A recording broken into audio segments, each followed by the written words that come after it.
The following content is provided under a Creative Commons license. Your support will help MIT OpenCourseware continue to offer high-quality educational resources for free. To make a donation or to view additional materials from hundreds of MIT courses, visit MIT OpenCourseware at ocw.mit.edu. Recap last night and remember what we had for an overview.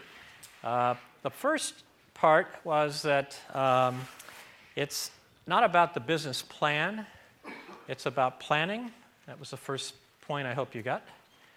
The second one is that planning is not a static process, it's dynamic, and therefore your plan is going to be dynamic, however you write it down or put it in slides. That's the first set of points.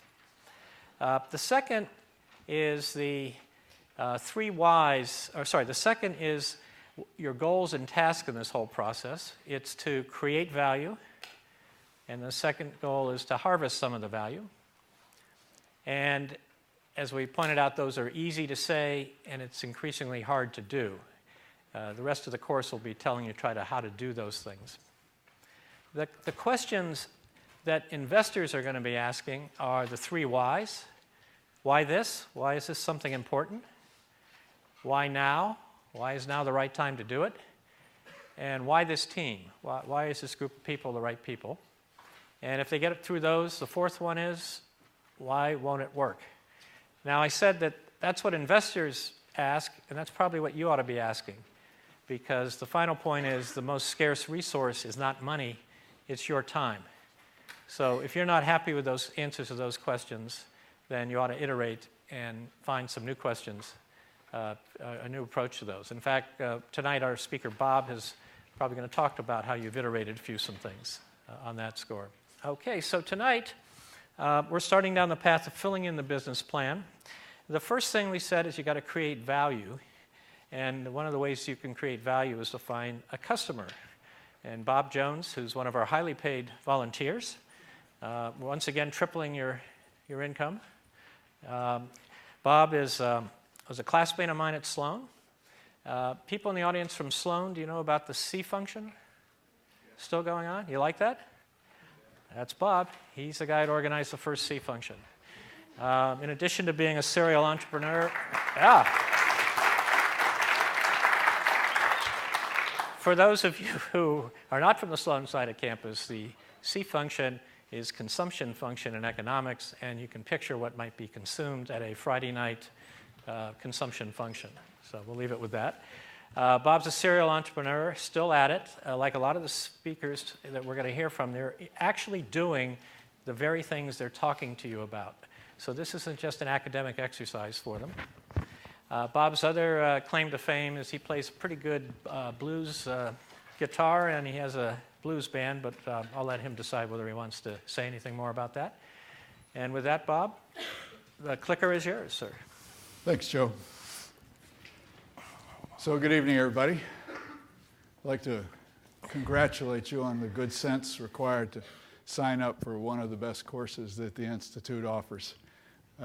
It's not the first course you'll take here that has you drinking from a fire hose, but this one's pretty valuable stuff. How many of you are in this because you're thinking of competing in the 100K competition? Good. How many of you are contemplating making your living in entrepreneurship when you get out of here? Oh dear, you poor things. How many of you actually have something going right now? Wow. Well, there's therapy available for you guys and medication. This is a little bit like a chronic illness. You might be able to tamp it down for a while and then it'll pop up again. You won't be able to get rid of it once you're infected and afflicted. I'd love some sense of what you guys are working on, just some sense of the spectrum of who's doing what here. Do you have like a dog walking service for 2-income families? Or do you have something that detects the need for insulin in a patient with diabetes? So somebody raise their hand and give me some sense of what it is you're working on, please. Yes, sir. I'm sorry, business what? Business systems, IT systems.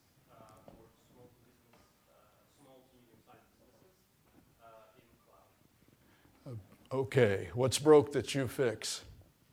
They don't have large enough IT organizations. They can't afford to have these data centers like what large organizations do. And if you can provide business systems in cloud, take away. All right, so you're sort of an outsourcing service. Rent an expert. Good. Who else? Who else is working on something? You can't all be IT people. Yes, sir. I'm sorry, say that again? Personalized. Oh. Well, tell us a little more about that.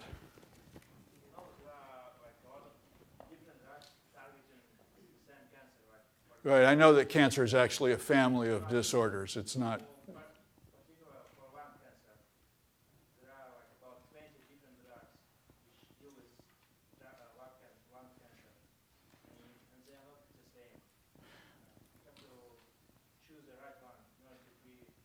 So do you have like a set of molecular diagnostic tests which help determine which form they have and therefore which therapy they should get?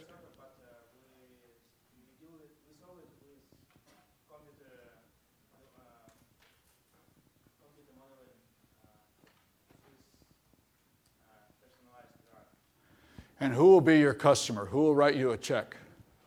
The patient, the hospital, the insurance company?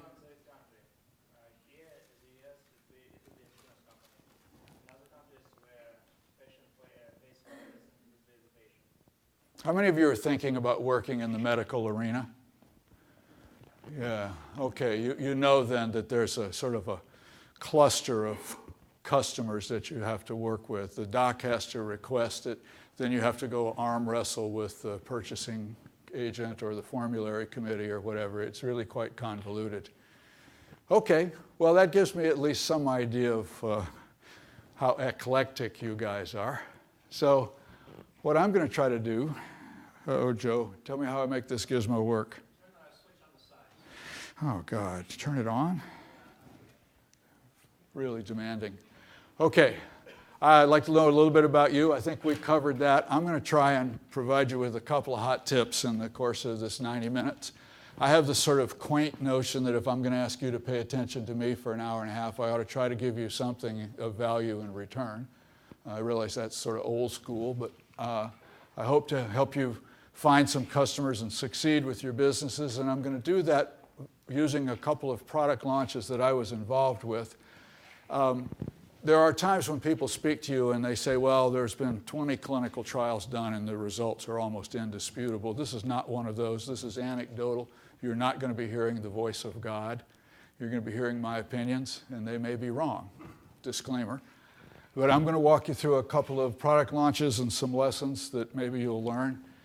And there may be an opportunity for equal opportunity embarrassment in the course of this evening. I will fulfill the responsibilities of leadership by embarrassing myself first, and then I'll offer you the chance to follow on. So I went to a couple of schools. I had a couple of normal jobs. And then I realized there was something wrong with me and left and went off and started up 3 different medical companies in a row. And took a break from entrepreneurship to serve as CEO of a soy foods company. It was a turnaround. The company was a dreadful mess and took a couple years to fix it. Had to fire 75 people in the process. So it was a lot of sort of block and tackle work. And then I thought it would be kind of fun and relaxing to join a boutique consulting firm helping people do what I did. And it was fun for a couple of years, and then it got boring, and I left and started up another company, which I'll tell you about maybe a little bit in the course of the evening. So a couple years ago, the Wall Street Journal did a study during the last recession of who succeeded and who failed, and did the people who succeeded aggregate around any particular plans. And they did. One group turned out to be cost leaders. They aggressively cut their costs, and that was their differentiator. That's not you. The other group were innovators, and they focused on building brands. That might be you. But there was a fundamental question that the successful ones asked, which is how is your end user dissatisfied? Because that's where the opportunity lies. And at an august institution like this one, it's often thought that the answer is technology, but it doesn't have to be. If there's 50 kids in town that want a bicycle and there's no bicycle shop, that could be your opportunity. So I'm going to make an assertion right up front, which is your business might survive, but it won't prosper until you know what are you really selling. And there'll be a couple of times tonight when I may interrogate you ruthlessly on this point. Who wants it? So literally, who cares? And how do you find them? And I know that our friend Steve talked to you a little bit last night about raising capital, but it's kind of a dirty secret amongst investors that most of them really live in terror because they know that if they invest in 10 of you guys, 8 of you are going to fail. You're all smart, good-looking, charming. I'm sure you're good to your parents and all of that, but you're going to fail, which means their investment's going to evaporate. And investors, venture capitalists in particular, raise money themselves. They go around to pension funds and say, please contribute to our fund. And if you lose their money, they are unable to raise a fund next time and find themselves unemployed. So, oops, the emperor is not wearing any clothes. So when they look at you, they want to try and figure out, do you have a chance of succeeding with your business? And the experienced ones know there's really one non-negotiable requirement, and that's you have to have customers. You don't need to be smart. You don't need to be good-looking. You don't need to get rich. If you have customers, people will think you're smart. You will make money, and if you make enough money, they'll think you're good-looking.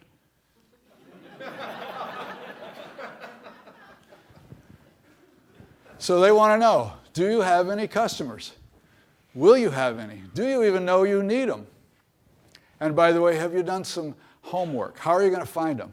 And how much are they worth? Are you going to spend $5 to acquire a customer whose lifetime value is $3? Oops, probably not a good idea.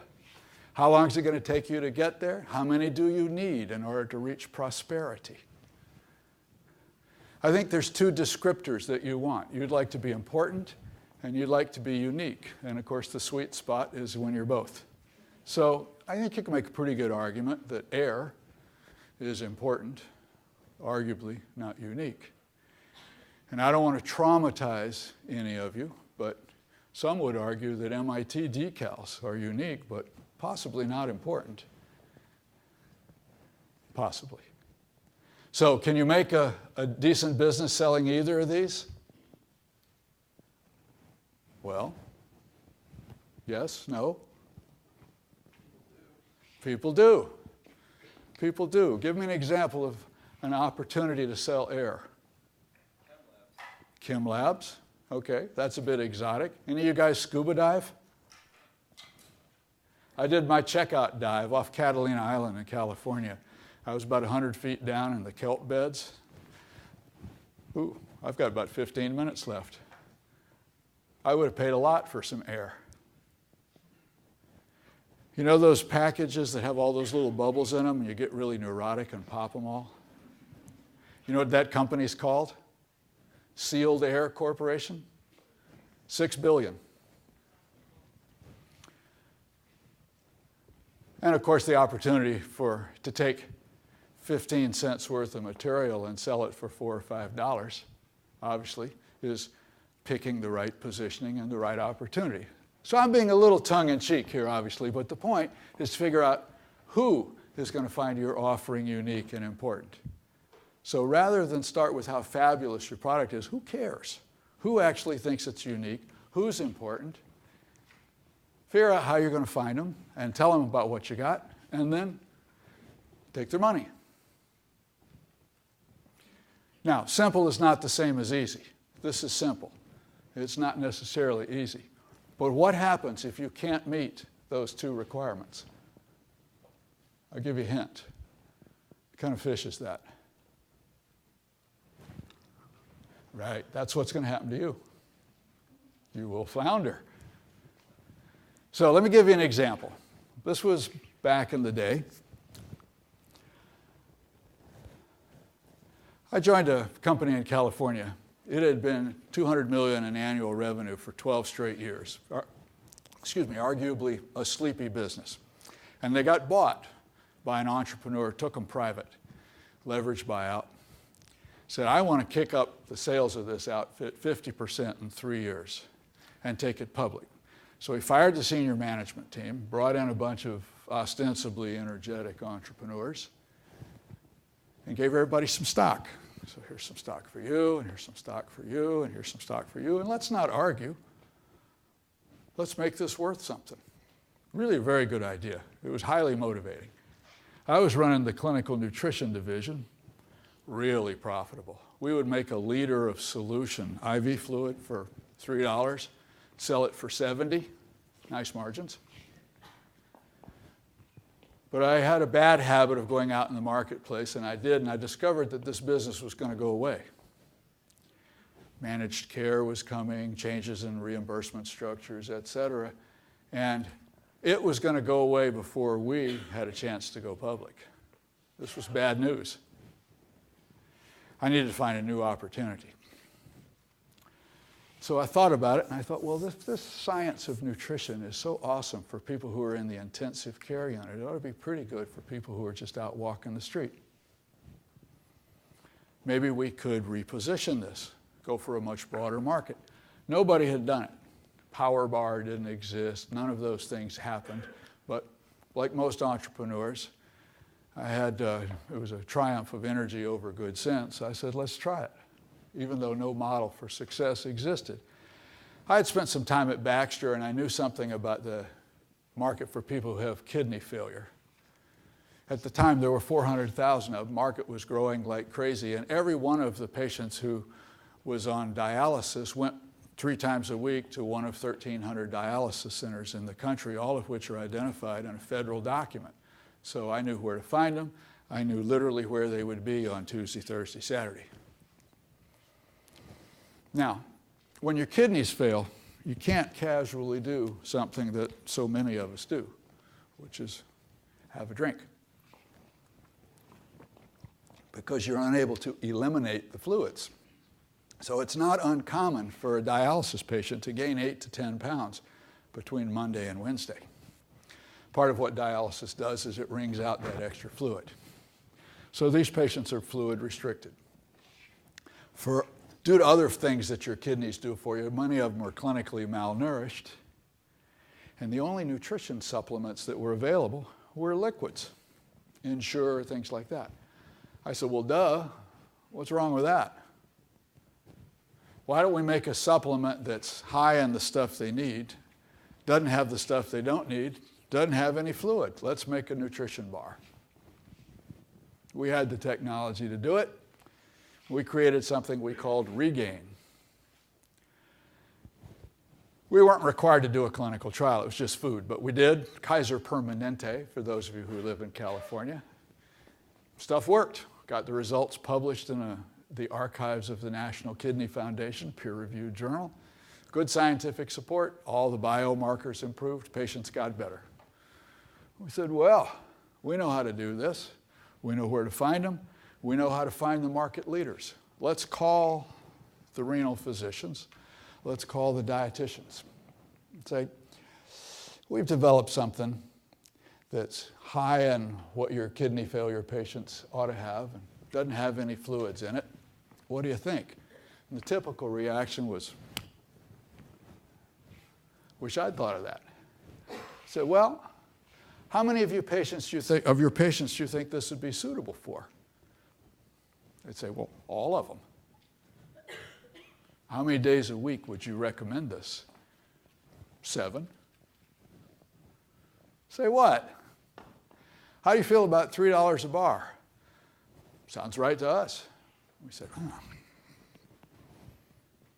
this is a pretty good little business here. Let's do it. We said, how do you feel about the competition? They said, well, yours is the only one that doesn't have any liquid in it. It's obviously going to have a stranglehold on this market. It's perfect. So we said, well, this is a pretty good opportunity for the corporation. It's going to replace some of the revenues. Let's make a whole bunch of it. Let's take the beauty shots and make the brochures. Let's haul in the sales force, set up a commission plan, train them on how to do it, give them some incentives to go out there and sell it, and let's launch, which we did. And it was a complete disaster. Just an absolute failure. Revenues came in at less than 10% of what we forecasted. And to make matters worse, I was part of the senior management team, and we would meet once a week, conference room. Once a month, we would go over how our business was doing. So I'd have to stand up in front of my peers and say, well, our forecast for this month was $400,000, and we came in at 32. And they'd say, Bob didn't quite understand you. What was that number? 32. So what did I do wrong? Tell me why. Yes, sir. Your customers didn't like it. My customers didn't like it. Tell me more about that. What didn't they like? They didn't like the regain. They were happy with the liquid product. They were happy with the liquid supplements. That's a perfectly plausible answer, but it's not the right one. It's a very good speculation. It happens not to be the problem. Go ahead, sir. Taste. Well, that was a factor. We thought it tasted pretty good, but it turns out when your kidneys fail, something shifts in your palate, and protein tastes like spoiled meat. Oops. That was an issue. What was the big issue? What was the fundamental flaw? The most obvious thing that I did wrong in retrospect. Go ahead, sir. Okay, that's a pretty good question. Who paid for the product? We're closing in on the issue. Okay, here's a hint. What's the title of my talk tonight? That was a clue. Okay, so what did I do wrong? Yes, sir. I misidentified my customer. You may be exempted from the rest of the course. That's exactly right. Who did I survey? I surveyed the clinicians, but they don't buy it, and they don't put it in their mouth and eat it. Oops. Perfectly logical. In the pharmaceutical world, you call in the doc writes a prescription. Doesn't matter whether you like it or not. You got an earache. Take this stuff for 5 days, your earache goes away. Too bad for you if it doesn't taste good. If I get her to write the prescription, I'm done. Not in this business. In this business, they have to go to the store themselves, pay for it with their own money, buy it, eat it, like it, and buy it again. Well, when we finally talked to them, they didn't want it. And they couldn't afford it. Okay, who gets end-stage renal disease? Well, it turns out that 33% of them get there from a lifetime of mismanaging their diabetes, and 44% of them get there from a lifetime of mismanaging their high blood pressure. So 3/4 of my target customers have not taken care of themselves for their entire life. Why would they start now? Furthermore, once your kidneys fail and you end up on dialysis, a well-intended social worker sort will say, well, Bob, you got to be in here tethered to this machine 3 days a week. Obviously, you can't work, so I'll put you on public aid. Well, now you don't have any money. If you do have $5, you're going to spend it on beer and cigarettes, not on my product. There was one final issue. What was our sales channel at the IV nutrition company? We sold to hospitals. With this business, we had to sell to retail pharmacies, and they wouldn't carry it. Well, let's talk about that for a minute, because that's kind of fundamental. If you ever want to have a laugh on a Saturday afternoon, walk up to the pharmacist in your local Walgreens or CVS and say, I've got a product you've never heard of from a company you've never done business with, and I'd like you to carry it. And watch as he falls on the floor in hysterics. Why? Well, I wasn't familiar with this. I'd never had any exposure to this world. And finally one day, one of them kind of put his arm around me and said, Bob, come here. See this foot of shelf space? It's a linear foot, right? I have Crest toothpaste on that foot of shelf space. I have all these complex algorithms that are going to tell me within a couple of dollars how much revenue this foot of shelf space is going to generate for me each month. Now, if I make room for your product and push Crest off there, put your product on, I don't want to lose any money. So, don't go to any trouble, just write me a check. They call it slotting fees. You might call it extortion. With most of the major pharmacy chains, the tab is $1 million a quarter, plus 6% of your top line revenues, plus guaranteed resale. So if it doesn't sell, they ship it back to you for full credit. And you put one SKU in each of their stores and fill the entire pipeline for free. They'll pay you if anybody reorders. It's pretty expensive. Well, we couldn't afford that. So we had a few problems with this business model that we'd put together. And we were trying to show Wall Street we were a good candidate for a public offering. And if we had our public offering, the stock that we handed out was going to be worth something. My failure was jeopardizing our ability to do that, which meant not only was I in the doghouse with my boss, but also with my peers.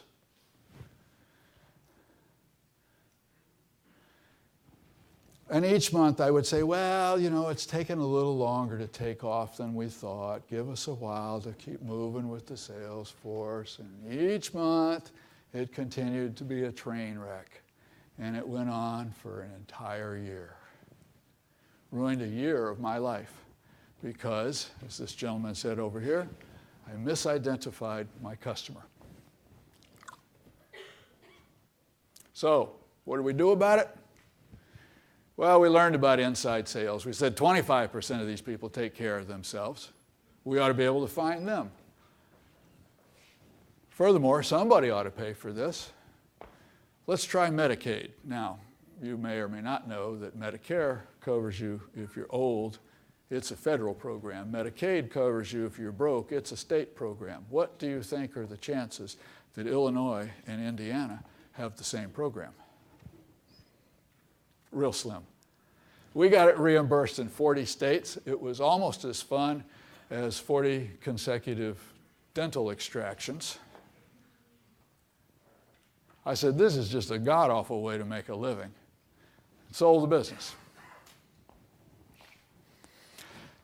Parenthetically, yes, we did well enough in our group with our other products that we compensated for the shortfall with this. And when we sold the business, we didn't make any money, but we recouped our investment. So I escaped financially intact, spiritually battered and abused. Much wiser, but considerably sadder. But let's fast forward a couple of years. I did 2 more of these things and got better at it. And after a while, got recruited by a group of docs at Harvard Med School. And they hauled me in from California. Tough sales pitch to my family because we were in Southern California. I said, it snows in New England, right? It does. So we launched a new company with these guys. We looked over all the stuff that they were working on, figured out none of it was going to come to market before we ran out of money. Said, well, how you guys feel about diabetes? And the answer was, oh, we like diabetes. Okay, well, we need to be in a field that's big enough to get us noticed and a need that's small enough that we can handle it with one poor underpaid employee. So I had an intuition that there was something they needed and weren't getting. Statistics. At the time, there were 10 million people diagnosed with diabetes. 4 million of them used insulin. You have diabetes and you eat something, your blood glucose goes up and it stays up because insulin incorporates it into the cells and brings it back down. And if your body stops generating insulin or if you stop being sensitive to insulin, then it stays up and causes all manner of problems. 4 million of these 10 million people injected insulin to lower their blood sugar, and if you get it wrong, your blood sugar goes too low. Well, most of the publicity for the damage that's done from diabetes comes from it being too high. It's a leading cause of blindness, kidney failure, and peripheral amputations. So it's catastrophic. Introducing tight control, that's 3 meals a day, 3 small stacks a day, regular injections of insulin, restricts the bandwidth, good thing to do, triples the incidence of low blood glucose. And it must be treated right away because you faint, which is bad if you're stuck in a traffic jam. And it's particularly bad if it hits you while you're asleep. If you're awake, you start feeling clammy and tremulous, and you know you've got a couple minutes to go drink some orange juice or eat a candy or whatever and elevate your blood glucose again. But if you're asleep, you may not wake up. Okay, so what do they do about it? Well, typically, big injection of insulin, big nighttime snack, the hope that the two will balance each other in the course of the evening. Unfortunately, it doesn't work because everything in the nighttime snack turns into glucose at the same time. So the spike is higher, but the duration no longer. Translation, grossly oversimplified, is that the food runs out at about 2 in the morning, the insulin is still working, and from 2 a.m. until you get up is the danger zone. We had a bunch of focus groups. I lost control of myself, threw the moderator out of the room, walked in, and said, well, now that we've explained this stuff to you, tell me what your greatest fear really is. What do you actually worry about? And they all sort of said, well, I'm afraid I'll die in my sleep. I sleep in that lazy boy in my living room. Or I have an alarm clock that goes off every hour or two, just to make sure I don't have a good night's sleep ever. I thought, well, that's gripping. And the parents of kids who had diabetes say, every night I worry about my daughter. I go in and I check on Jessica at 2 in the morning. My wife and I stand there and say, is she awake? I mean, is she asleep or is she in a coma? Well, I don't know. We say, Jessica, wake up. What? You all right? Yeah, I was asleep. Good, go back to sleep.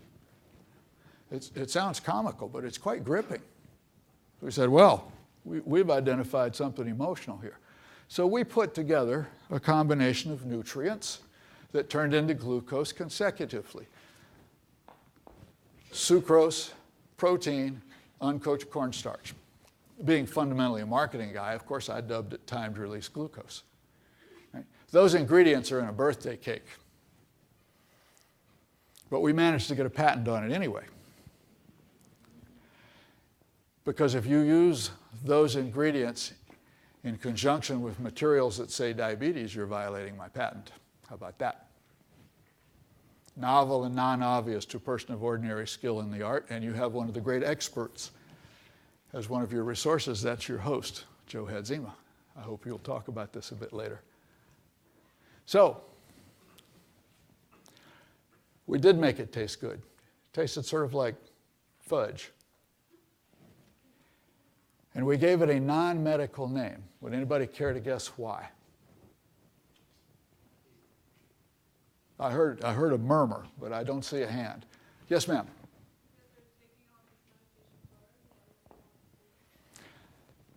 That is true, but that was not the explanation. Sir? Again? Does that make you not have to go through FDA? Well, we didn't have to go to FDA, but that's not why we gave it a non-medical name. Sir? Because you're trying to reduce fear? Yes, but perhaps not the fear that our audience would think. We talked to our patients, our customers, something I'm going to encourage you to do, and they said, Bob, I'm not a diabetic. I am a person who has diabetes. I'm a lawyer. I'm a banker. I'm a professional. I have a condition, but I manage it, just like you might have a headache, but you manage it. It's nobody's damn business whether or not I have diabetes. And if I end up in a meeting that lasts half the night and I have to consume your product, I don't want the other people around the conference table knowing I'm medicating. It's none of their business. Thank you. Furthermore, I had been arm wrestling with the FDA because I wanted to put for diabetes on the package. And what our customers told me was, if you do that, I won't buy the product. So I was trying very hard to do the one thing that would have scuttled the business. Fortunately, our customers advised us and we listened. And they said, our kids have sleepovers and they have to do one of these at night. And they would rather eat worms than be different from their peers. So make it look like something they can offer their friends, like an energy bar, timed release glucose. Ooh. Hey guys, you want one? So I said, okay, we're bringing some consumer marketing in to all this science. So this time around, instead of just talking to clinicians, they were important, but they were not sufficient. We talked to parents, we talked to patients. We went to all these things at elementary schools that parents of kids with diabetes would attend. And you know those little bitty chairs? Sat there with our knees banging against things and took lots of moms to lunch. We learned an awful lot about this. How many of you know someone who has diabetes? It's really important to go have these conversations. And finally, I said, well, what kind of advertising do these people see? There are all sorts of diabetes magazines out there. So I bought a half a dozen of them. And the typical ad was on the back cover, a full page blow-up of a hypodermic needle. Just the thing to make you feel warm and resonant, right? I mean, the copy would say, my needle's sharper than his needle, it doesn't hurt as much, buy mine. I said, ooh. So we put together an ad with this agency that had flying pigs. It was just so ludicrously out of place in this magazine, nobody turned the page. And there was some kind of lame copy about sleep, perchance to dream, etc. Right? Everybody read it. And we ran a little violator across the corner of the ad. It says, for free sample, call 1-800 and our number. Stuff started happening. We were at 238 Main Street, up above what was at the time a barber shop, in a little ratty office. When we started getting 100 calls a day, we needed more phones. 200 calls a day, we said, geez, we better get some people to answer the phone. Kendall Square, of course, has more geniuses per square foot than most places, so we basically just went downstairs with a mirror, and we held it under people's noses, and if it fogged up, we said, would you like a job? And fill the office. 300 calls a day, we said, God, we can't keep track of these people on index cards. We better install a database. 500 calls a day. 500 calls a day. We went off and rented some of these tables and stuck like 3 computers on a table and got all these people sitting there elbow to elbow. We said, I think we're on to something. I'm going to fast forward to something here. We ended up in all of the major pharmacy chains and all of the major wholesalers. I'll tell you about that. And the amount we paid for slotting fees was 0. Unprecedented in our field. I think the lesson is that understanding our customer, as opposed to with Regain, thank you for your observation, helped us build a better product and a successful business. So how do we reach them? Well, we said, who influences them? Who's our customer? Who's their influencer? How do we reach the influencer? Where do they spend their money? And we discovered, all right, back up. I hate to be crude, but there are some people who have diabetes who are just determined not to take care of themselves. So, should we spend time and effort trying to reach them? So, how do we find the ones who do take care of themselves and furthermore are willing to spend a little money on their care? Answer, they're seeing a clinician. The clinician's called a certified diabetes educator, and their association, I know this will astonish you, is the American Association of Diabetes Educators. And if you go on their website, there's a little tab, locate an educator. You put in 02142, out comes a list. Names, contact information, etc. We said, well, what do the educators worry about? We know what the patients worry about. The patients worry they're going to die in their sleep. They go see an educator. What does the educator worry about? Who would care to speculate? What do the diabetes educators worry about that we could hook onto in a phone call? Patients got to die in their sleep? Well, that's one. They'd like to know that what you have works. Thank you. What else? when I asked them, what's your greatest professional frustration? Anybody care to guess what their answer was? Yes, sir. Oh my God, that's absolutely right. I tell them what to do and they don't do it. Drives me crazy. We'd hear it over and over again. Single greatest professional frustration, the medical term, of course, is compliance. They don't comply. So we said, well, we need to figure out how to address that. So we'd call them up, having located. And by the way, I know that these days an increasing number of people are terribly uncomfortable picking up the phone and calling someone without 5 emails to set up the appointment first. So this may strike you as like emotionally difficult to just make cold calls, but we did. And when they'd answer the phone, we'd say, our company's worked with a group of docs out of Harvard Med School, and we've invented what looks like a candy bar for addressing nocturnal hypoglycemia, and the patients love it. Do you have 30 seconds? Say again. And we talk to them. The last thing we would say in the conversation is, who else that you know should we call? Oh, you got to call my friend Susie Cream Cheese. She would absolutely love this. So we'd call Susie Cream Cheese, and we say, Susie, Janet says we ought to call you. Oh, how's Janet? Well, you know, her dog's got a hip problem, going to go in for surgery. But other than that, Janet, oh, she loves that dog. Yeah, she does. But anyway, she said we should call. Building relationships, right? So we started doing this stuff.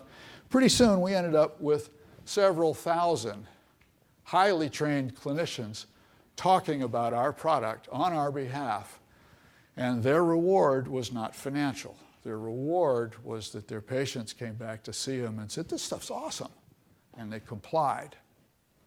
So we built a little flow chart. We said, we have a sales force, and we're calling on the educators.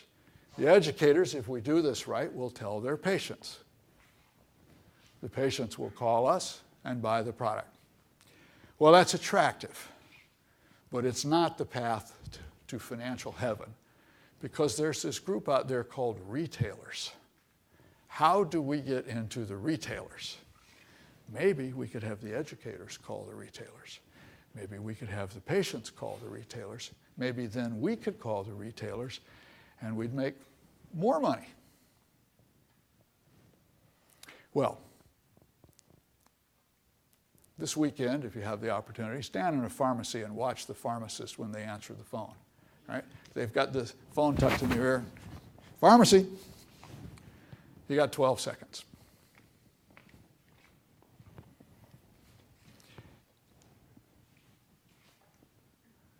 So, how did we address this? Well, people would call. We'd send them a free sample. By the way, we had to put in some questions because we made it onto one of these web pages that said, this outfit's giving away free fudge. So we got plenty of phone calls from people who were never going to be our customer. So once we figured that out, we had to start asking some qualified questions. Tell us what brand of insulin you're typically using. If we heard, oh, I'm sorry, we don't have anything for you next, right? But we'd send them a sample. We'd follow it up. Did you get our product? Yes. Did you wake up dead? No. Must have worked. Guys, that was a joke.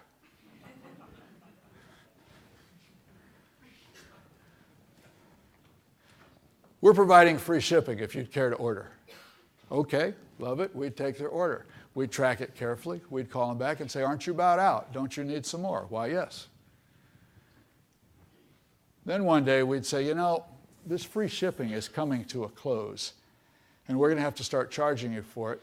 And I know you go someplace to buy your insulin. Wouldn't it be more convenient to buy this stuff at the same place you buy your insulin? Well, yeah, it would.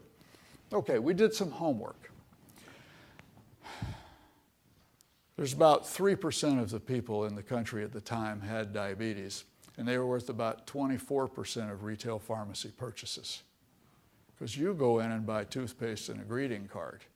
They go in and buy a blood glucose monitor, strips, right, and they're worth a lot of money.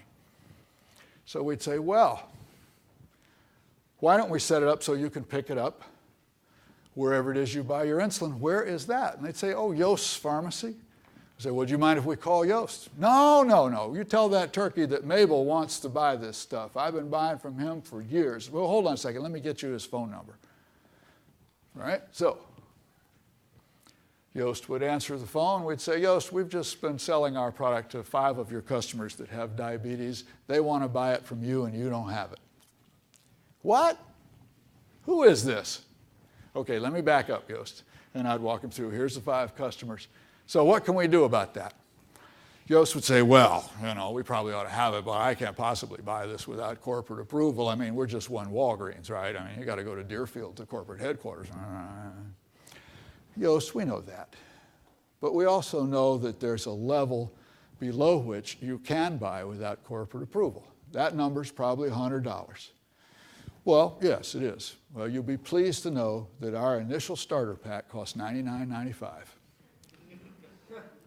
And I can take your purchase order right now. And by the way, if it doesn't sell, you don't need to ship it back to us for a refund. We'll take your word for it. Throw it in the trash. We'll send you back the money. Okay. Nobody ever mentioned slotting fees. Why not? What did we have that gave us the ability to trample all over that convention? Who said customers? Excuse me. Well, my heart beats. That's exactly right. So, we've talked about this a bit. There was a neat thing we did. A lot of these educators would have a class on Saturdays. One Saturday a month, they'd bring in all of their people, talk about new developments in diabetes care.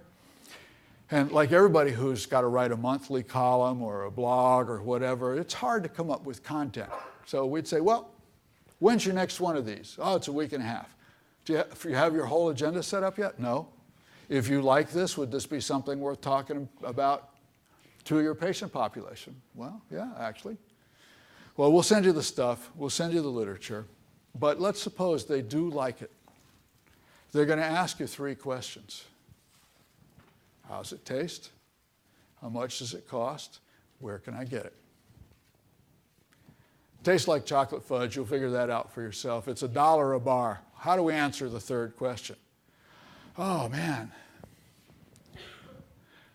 There's a ShopRite I send all of my people to. Well, can we call him and tell him that a week from now, or a week and a half from now, you're going to be sending some people? No, we can do better than that. Tell that bonehead to get in here on Saturday morning. He can stand up and talk to him himself, and he can see what we're doing, and he'll stock the product. Very cool. Pharmacists would agree. Nobody ever mentioned slotting fees. And I bet you know why not. So this was good. Now we were in with the retailers. But one day we discovered retailers really didn't want to deal with us. They wanted to deal with wholesalers. Why not? Well, there's about 5,000 different items in even a small drugstore. And they don't want to be sending out taking in 5,000 invoices and sending out 5,000 checks. So wholesaler consolidates all that. The truck comes, brings them a bin, sends them one bill. Now, if you think getting into a retailer is difficult, try the wholesaler. So we said, well, if we could do this, oh my goodness, we just need wheelbarrows to carry out all the money. How do we do it? We said, well, what do the wholesalers care about? The wholesalers want to know that there's an order already there, that this is going to be painless. They're fundamentally lazy. Make it easy for them. We said, okay, what can we do? We looked about and realized there was a trade show coming up in New Orleans. We hadn't planned to go, but we said we ought to go. And let's find the 25 drugstores, I think it was Walgreens, that are surrounding the area. And let's tell them that we're going to be at this show, we're going to be meeting with the educators, and we're going to be selling our product and that they should stock it. And in fact, they should pre-order it, which we did. They took the orders, or pardon me, they gave us their orders, and then we called the wholesaler that Walgreens used and said, you don't know me, but I've sold a bunch of this product and I've built in a margin for you.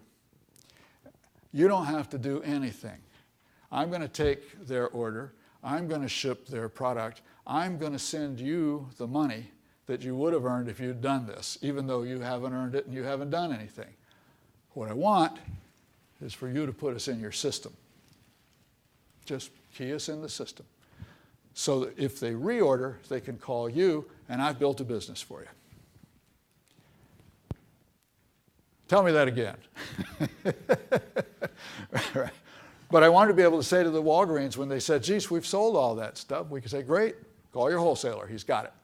Of course, he didn't, but he was in the system. Wholesaler called us, poof, off we went. One last example. We got a letter one day sitting in the office from a major retail pharmacy chain headquartered in Clearwater, Florida. We're drawing up our planogram for the coming year.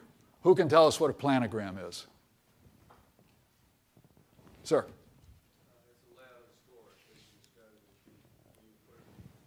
That's exactly right. When you walk in and you see all these products at different places, they've got that laid out like a blueprint. And many places, in fact, have a room somewhere near their corporate headquarters with shelves. And they put stuff on it and they step back to look at it and they photograph it. And I mean, there's a lot of analysis. We're putting together our planogram for the coming year. If you'd like to be a part of it, you have to come to Clearwater, Florida for a 15-minute meeting. We didn't solicit this letter, just sort of washed in. They evidently had heard about us. So I said, who runs this meeting? Well, it's a guy named Jeff. I called a few people I knew in the industry and said, how is Jeff rewarded for this? And they said, Jeff spends a whole week having one 15-minute conversation after another all day long, 5 straight days. Oh my God, this sounds like something out of Dante's Inferno or something. This is terrible. But he's rewarded by the amount of slotting fees that he can extort from these eager vendors. I said, well, we don't have any money, but let's do it anyway. So we went down there and we're sitting in this huge lobby, and there are all these people with these like poster boards that look like end caps and briefcases that open out to be these fabulous displays. And they're all sitting there like, God, can I walk your dog? Can I pick up your dry cleaning? Please put me on your shelves. There were 2 of us there and we were empty-handed, other than one little portfolio.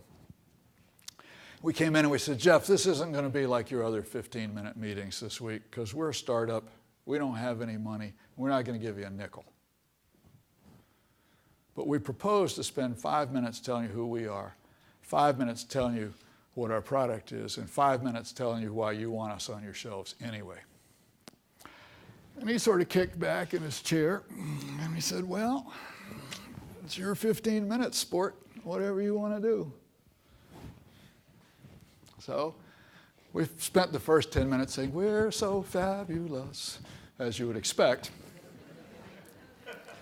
And in the last 5 minutes, we said, Jeff, this printout is of the people with diabetes that have contacted us in the states where you have stores.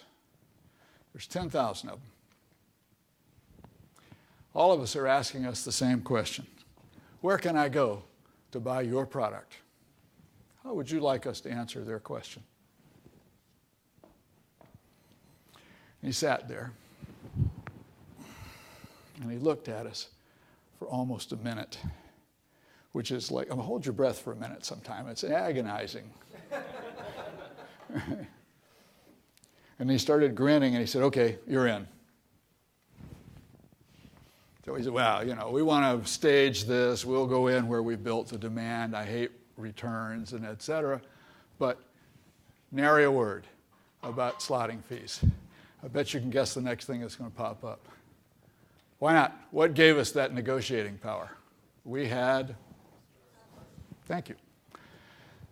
It wasn't for being smart or charming or anything else. It was just good old hard work. But we came in there and essentially said, you're not generating the demand, we are. So we're not paying you for it. We're bringing you business. So, impressive growth in sales, real high reorder rate, a lot of good publicity, ended up selling the business to a $1 billion pharmaceutical firm. Everybody was happy. So,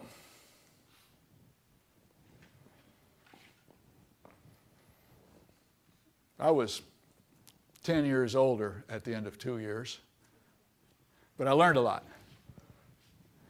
So tell me, what should I have learned from this? What might you have learned, given that many of you raised your hands when you said you were in the process of doing all this stuff? What should I have learned? What should you have learned that will help facilitate your progress with your business and my current venture?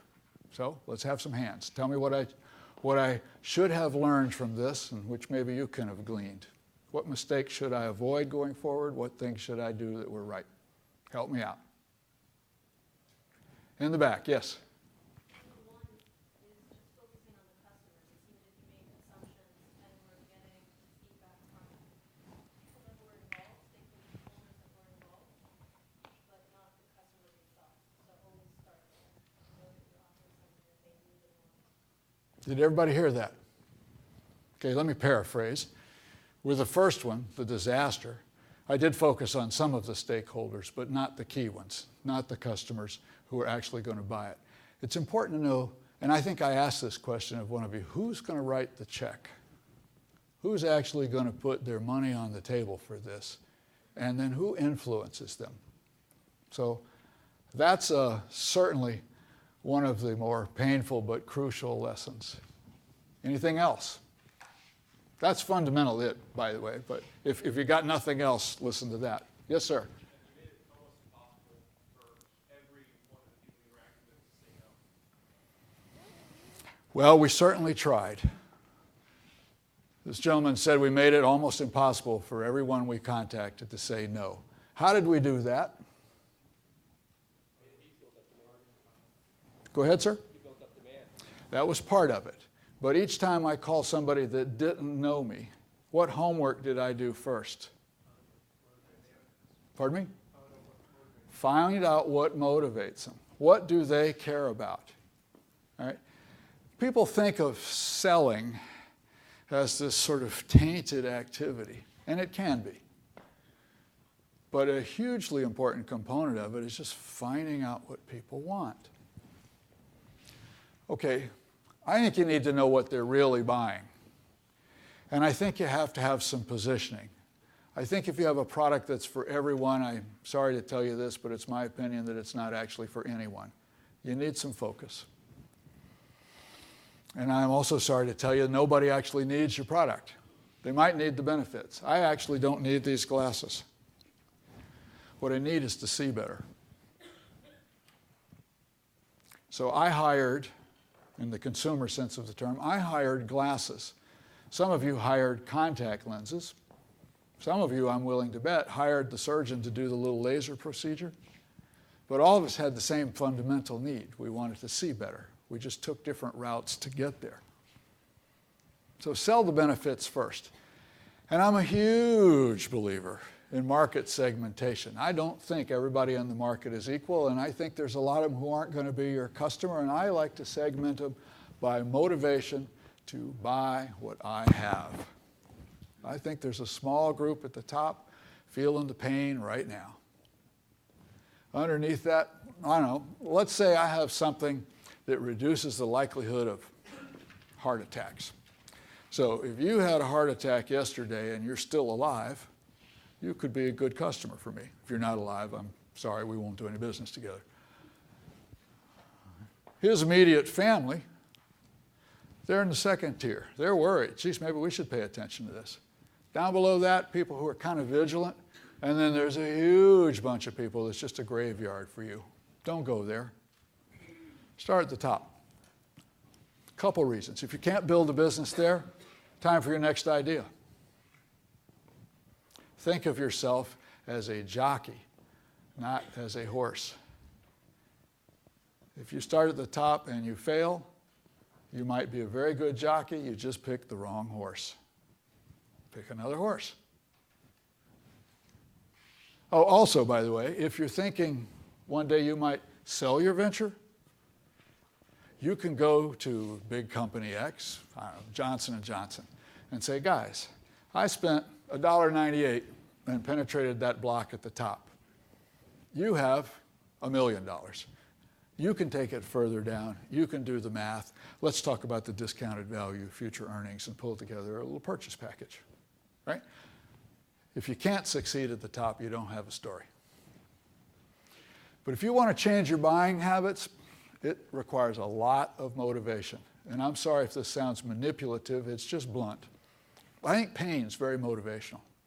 Fear, greed, vanity. These are, I mean, I'm not trying to list the 7 deadly sins here, but ask yourself, what would cause people to stop doing what they're doing now and buy what you have? Are they dissatisfied with their current cancer care?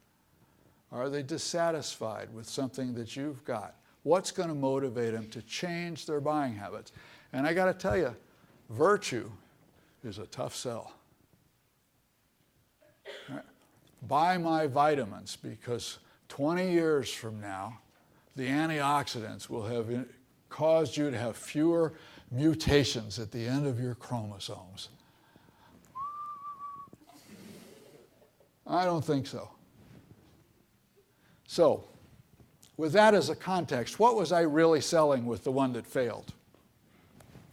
I was selling virtue. Take this stuff and your biomarkers will improve. What was I really selling with Nightbite? By the way, answer that question for me. What was I really selling with Nightbite? Sir? Peace of mind. That's exactly right. In fact, once we figured that out, all the lights went on. And the ad copy wrote itself. It was corny. One bite and the rest is easy. All right? But we got it. That's exactly what we were selling. So, with no disrespect whatsoever, you have a question? Yeah, just a question. Going back a little bit to the wholesalers, how do you know that this lot increase wasn't a big part of their revenue, and not having them will be like a no-go? Well, I knew, in fact, that slotting fees were a big part of their revenue, and not having them normally would make for a no-go. But what I produced for them was a pretty nearly guaranteed income stream which exceeded the value of the slotting fees. I also introduced the topic of competition. I said, our customers have mentioned you as their favorite pharmacy. Or our customer, the pharmacists, have mentioned that the wholesaler they most like to do business with is you. They have, of course, other wholesalers. They don't concentrate all of their eggs in one basket. I'm hopeful that we can do business because otherwise I will have to go to number 2. So how would you like me to handle their need? Can we work together? Right? Again, it was, don't get me wrong, we did get told to hold no from time to time. And in fact, if you're going to be an entrepreneur, I hate to tell you this, you will kiss a few frogs out there. Nature of the beast, right? Okay, as I started to say, some of you are taking MBA courses that are focused on marketing. I'm going to give you an entire year of business school level marketing in 2 bullet points. Find out what your customers want. Give it to them. End of lecture. Now, there's all manner of sophisticated regression analyses and et cetera, that can be employed to do this, but if you lose track of these 2 fundamental points, you've missed the point. So, focus. And I hated the boss I had that said this to me because I could never get it out of my head. It drove me nuts. It was so corny. He'd say, Jones, there is no hocus pocus that takes the place of focus. And I think, oh, you're killing me. But it's true. So a different way of looking at this, it's not sales, it's detective work. If you are to succeed, do some detective work. Find your customer rather than promote your product.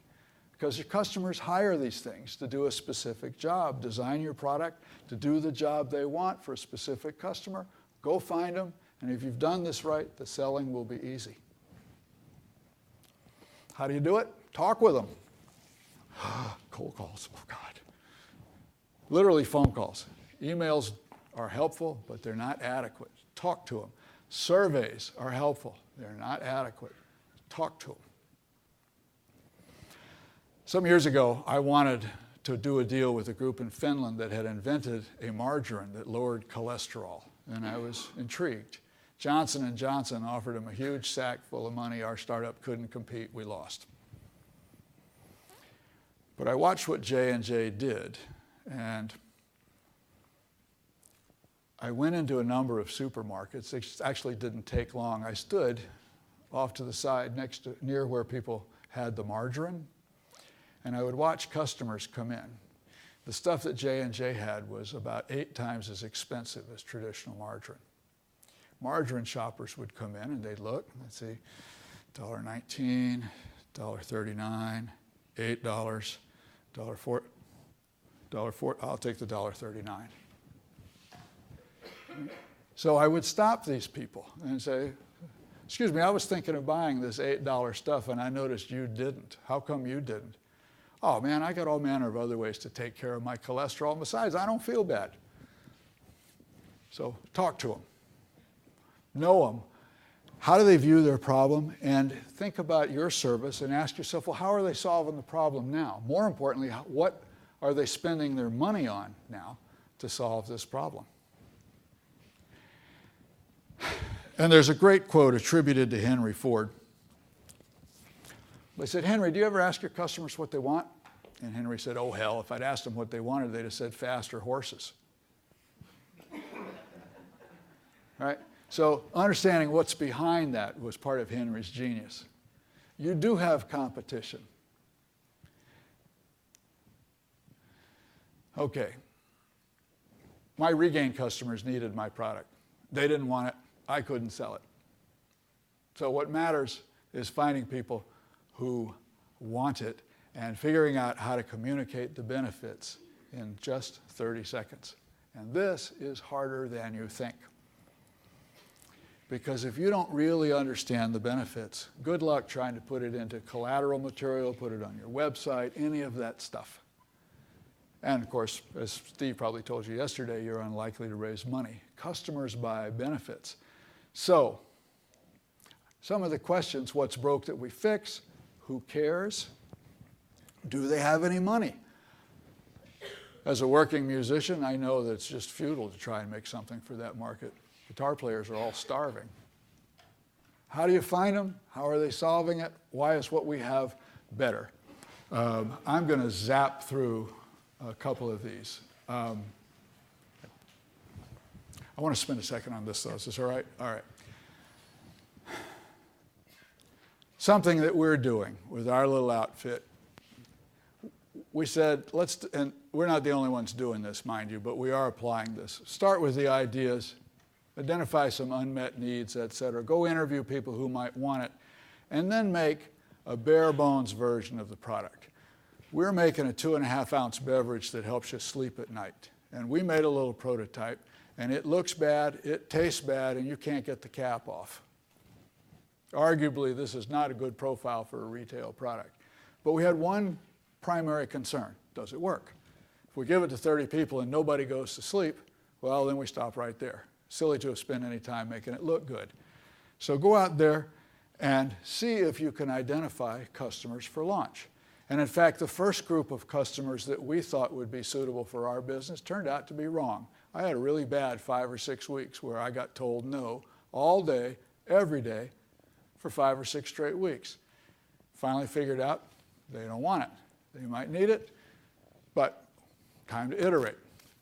Once you get it right, then you can get about the business of doing your branding and packaging more formally, and then you can get about the business of growing the company. And by the way, you might be able to raise a little money at a couple of those points. A little money to build your prototype, and then once you figure out what you're doing, a little money to actually take something to the marketplace because you have reduced the risk. But that stage of the game is hugely useful, and I submit that that's what Aleem and his team have done already. They've made a minimum viable product, they're circulating a pancake mix, and they're getting valuable customer feedback. Aleem, your recipe calls for sparkling water. I don't keep sparkling water at home. How can I make pancakes without sparkling water? Oh, useful, right? Okay, so we're going to skip what I'm doing now, though, of course, it's fascinating. We're out of time. So I have one set of final questions. Where do customers go for help? How are you going to reach them? Paint a picture of who's going to write you that first check. What evidence do you have that they will pay for your product? This was crucial to me for the gentleman talking about calling on IBM and calling on people who would want his augmentation of Google. What evidence do you have that somebody's going to pay for it? How much? And then it calls for someone who's, I don't know, kind of a pervert to actually be responsible for sales, although some of us like it. Who's going to do it? I don't think we have time for any more of your questions, with regret, so let me summarize. The only non-negotiable requirement for successful business is your customers. And if you're going to succeed, you have to have something that's unique and important for someone. You gave us a great example of pivoting that from the head of IBM to college students. All right? It's got to be important to someone. So figure out who can't live without it. Go find them and tell them about it, and take their money. Thank you very much.